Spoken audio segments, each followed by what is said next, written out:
जब तक सफल न हो जाएं, तब तक किसी भी प्रलोभन में फंसकर रुकना नहीं चाहिए। राजा प्रजा में से किसी को अपना उत्तराधिकारी बनाना चाहता था। राजा ने घोषणा करवा दी कि अगले दिन जो भी व्यक्ति मुझसे मिलने राजमहल आएगा वही राजा बनेगा। वही व्यक्ति अपने लक्ष्य तक पहुंच सकता है जो किसी प्रलोभन में फंसकर रुकता नहीं है। इस संबंध में एक लोक कथा प्रचलित है। कथा के अनुसार पुराने समय में एक राजा की कोई संतान नहीं थी। वह बूढ़ा हो गया तो इस बात की चिंता होने लगी कि मेरे बाद इस राज्य को कौन संभालेगा।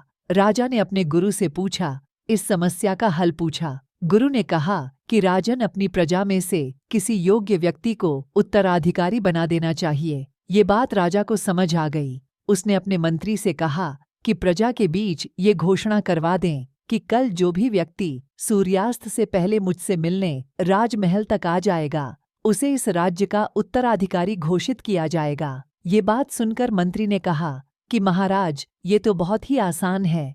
पूरी प्रजा ही राजा बनने के लिए यहाँ पहुँच जाएगी। राजा ने कहा कि ऐसा नहीं होगा, मुझ तक सिर्फ योग्य व्यक्ति ही पहुँचेगा। आप घोषणा करवा दीजिए। मंत्री ने राजा की आज्ञा का पालन किया और प्रजा तक संदेश पहुँचा दिया। अगले दिन बड़ी संख्या में लोग उत्तराधिकारी बनने के लिए राजमहल की ओर निकल पड़े। महल के बाहर राजा ने एक बड़े मेले का आयोजन किया था। मेले में शराब थी, नाच गाना हो रहा था, तरह तरह के स्वादिष्ट पकवान थे, कई तरह के खेल वहां हो रहे थे। पूरी प्रजा उस मेले में ही उलझ गई। अपनी अपनी पसंद के हिसाब से लोग मजा लेने लगे। सभी ये बात भूल गए कि उन्हें राजा से मिलने जाना है। तभी वहां एक युवक ऐसा आया जो इन प्रलोभनों में नहीं फंसा। उसे सिर्फ अपने लक्ष्य तक पहुंचना था। वह सीधे राजमहल की ओर चल दिया। मुख्य द्वार पर 2 पहरेदार खड़े थे।